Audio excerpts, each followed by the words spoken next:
सीमांचल के इलाके में असदुद्दीन ओवैसी की पार्टी एक बार फिर से है। पिछली बार इन्हें एक अच्छी खासी यहाँ पे सीटें मिली थी, लेकिन इस बार इनकी क्या स्थिति है। खुद प्रदेश अध्यक्ष हमारे साथ हैं और यहाँ से विधायक भी हैं।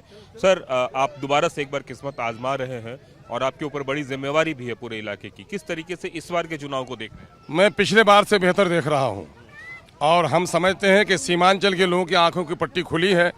दिल्ली और पटना की सरकारों ने जो हमारे साथ नाइंसाफ़ी की है, सीमांचल में पर कैपिटा इनकम कम है, पलायन सबसे ज़्यादा है, अनपढ़ सबसे ज़्यादा लोग हैं, बीमार सबसे ज़्यादा लोग हैं और सरकारी स्कीम के डेवलपमेंट का कोई काम यहाँ पर नहीं हो रहा है। न रोज़गार के मौके आ रहे हैं, पलायन मजदूरों की लाश हर हफ्ते यहाँ पर आती है। ये सारी लोग देख रहे हैं कि नाइंसाफ़ी हमारी हुई है। मेरे इंसाफ की बात आर्टिकल 371 के तहत सीमांचल डेवलपमेंट काउंसिल की बात अगर कोई करता है तो बैरिस्टर ओवैसी करता है, एमआईएम करती है, अख्तरुल ईमान करता है, इसलिए लोगों का अपार समर्थन मिल रहा है। पिछली बार की अगर बात करें तो आपके लोग जो चुनाव जीतने के बाद दूसरी पार्टियों में चली गए, उसका कितना नुकसान आपको है? नुकसान तो ज़रूर हुआ है, तकलीफ भी हुई है। हाउस में मेरा परफॉर्मेंस प्रभावित हुआ है, लेकिन मैं क्या कहूँ, ईश्वर का जितना शुक्रिया अदा करूँ कम है। वो भाग गए लेकिन वोटर नहीं भागे और आप देख रहे हैं कि उनमें से लोग लौट के हमारे पास आ रहे हैं। ये भी आपने देखा कहीं क्या, तो ये हमारे पास हो रहा है। उम्मीद इस बार आपको है कि पिछली वाला जो परफॉर्मेंस है उससे भी बढ़िया या उस तरह का कर बेटर देन लास्ट। एक बात और, आप चूंकि प्रदेश अध्यक्ष भी हैं, पूरे अगर विधानसभा चुनाव की बात करें तो क्या आप लोगों ने अपना कोई घोषणा पत्र बनाया या कोई घोषणा पत्र नहीं बनाने जा रहे? हमारा घोषणा पत्र यही है जो बाबा भीमराव अंबेडकर ने बना दिया है, वो एनफ है कि संविधान के अनुकूल देश को चलाओ, देश को सेकुलर रहने दो, शोषितों और वंचितों का जो क्षेत्र हो जहाँ डेवलपमेंट नहीं हुआ है, संविधान की धारा 371 के डेवलपमेंट काउंसिल बनाओ, लॉ एंड ऑर्डर को पूरा करो। हम आसमान के तारे नहीं लाना चाहते, हम चाहते कि सबके साथ इंसाफ हो। भारत का हर नागरिक बराबर है, सबके वोट का वैल्यू बराबर है, सबका सम्मान बराबर होना चाहिए, सबको समान अधिकार मिलना चाहिए। सचर कमेटी की report, Ranganath Mishra commission report, Gopal Singh panel, अभी जाति आधारित गणना की रिपोर्ट हुई है। सारे आंकड़े बताते हैं कि मुसलमान पिछड़े हैं, दलितों का शोषण हुआ है, उनको इंसाफ दो। मतलब भारत का संविधान ही आपका घोषणा? यकीनन सबसे बड़ा मेरा घोषणा पत्र वही है। एक सवाल अलग है कि भारतीय जनता पार्टी के एक सांसद ने कहा है, मधुबनी से सांसद हैं अशोक अग्रवाल, उनका कहना है कि मुस्लिम समुदाय जो है सारी योजनाओं को ले लेता है लेकिन हमको वोट नहीं करता है। कितना झूठ बोलते हैं, आप गवाह हैं। क्या सुप्रीम कोर्ट के फैसले पर विश्वास नहीं?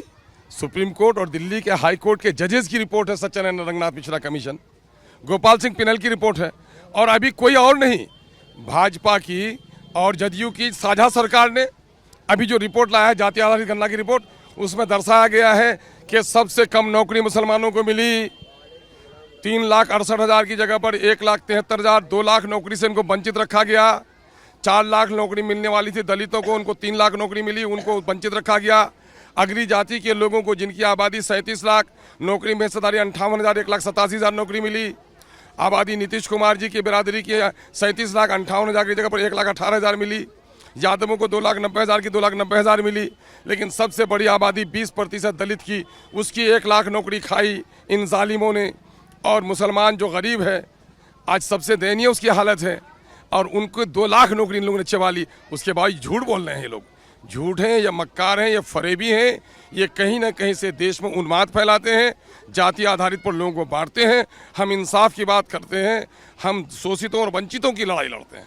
के बीच जा रहे हैं, लेकिन मुख्य विपक्षी दल जो राष्ट्रीय जनता दल है, उनके लोग कह रहे हैं कि मुस्लिम और यादव एक पारंपरिक वोटर है और वही उनको वोट करता आ रहा है। अब मुसलमानों को क्या दिखाया? उन्हें पारंपरिक वोटर तो मुसलमान थे, अभी लगे हैं उनके साथ मल्लाह जी, 2.5% 3%, इनको 18 सीट दिया और मुसलमानों की तरफ से कहा गया कि 6 सीट हमें दे दो, देने के लिए तैयार नहीं हुए। अंगूठा तो दिखा दिया ना, पारंपरिक वोट रहे हैं। सन 1990 में देख लीजिए आप, यादव भाइयों की नौकरी मुसलमानों से कम थी। आज उन्होंने 2,90,000 नौकरी, उनका शेयर बनता तो ले लिया और मुसलमानों को 2 लाख नौकरी से वंचित रखा। 30-35 साल नौकरी की उम्र होती है। राजद, कांग्रेस, भाजपा, जदयू सब हमारी गर्दन काटने में शामिल है। आपको ऐसा लगता है कि राष्ट्रीय जनता दल जिस तरीके से दावा कर रही है वोट को लेकर, उस तरीके से मुसलमान उनको वोट करेगा या बटेगा? नहीं, मुसलमान तो मैं समझता हूँ, जिस मुसलमान को अक्ल सलीम, जिसको कॉमन सेंस कहते हैं, सामान्य वो है, वो लोग तो उनको देंगे नहीं। मामला ये है कि जिन लोगों के सीने पे गोली चलाई, अरे बिल्किस के साथ रेप होता है, मोदी जी की माँ को गाली दी जाती है, मैं उसको अच्छा नहीं समझता, लेकिन बिल्किस भी तो किसी की माँ थी। उनके साथ जो रेप करता है, रेपिस्ट के गले पे माले डालते हो। आप बताओ तो सही, क्या मुसलमान देश का वासी नहीं है? इनके खून बहाते हो। आज इनके कब्रिस्तानों को, इनके मस्जिदों को, जो बाप दादा की उनकी दी हुई ज़मीन है, वक्त पर कब्जा करना चाहते हो। मुसलमान नमाज पढ़ता तो लात मारते हो, मुसलमान अपने घर में भी पूजा करे यूपी में तो उसको जेल भेजते हो, मुसलमानों के मस्जिदों में बुलडोजर लगाते हो। क्या मुसलमान ठंडे पे बर्दाश्त कर लेगा इसको? एक और पार्टी आपके साथ में आई है इस बार, प्रशांत किशोर की पार्टी, वो भी सीमांचल में अपनी उपस्थिति दर्ज करा रही है, उसको किस तरीके से आप देख रहे हैं? मैं कह रहा हूं कि भाई अपनी ही पार्टी है, उनको काम करने का अधिकार है। लोकतंत्र है, लोकतंत्र में लोगों को पार्टी बनाना, इलेक्शन लड़ने का अधिकार है, वो लड़ रहे हैं। लेकिन लोग पूछ रहे हैं कि हर हर मोदी, घर घर मोदी का नारा तो शायद उसी में से किसी ने दिया था। तो ये कह रहे हैं कि ओवैसी साहब हैदराबाद संभालें। हाँ, अगर उनको कह दिया जाए कि आप भी शाहबाद संभालें तो कैसा लगेगा? तो ये थे अख्तरुल इमाम साहब, जो कि यहाँ पे चुनाव में लड़ रहे हैं और पार्टी के प्रेसिडेंट भी है। और एक बात जो तय है, उन्होंने कहा कि आने वाले दिनों में इस बार वोटर उनके साथ है, लेकिन जहाँ तक घोषणा पत्र की बात है, कोई बड़ी घोषणा पत्र नहीं, संविधान ही उनकी घोषणा है। कैमरामैन राजू यादव के साथ कुमार कुंदन, TV9 भारतवर्ष, अमौर।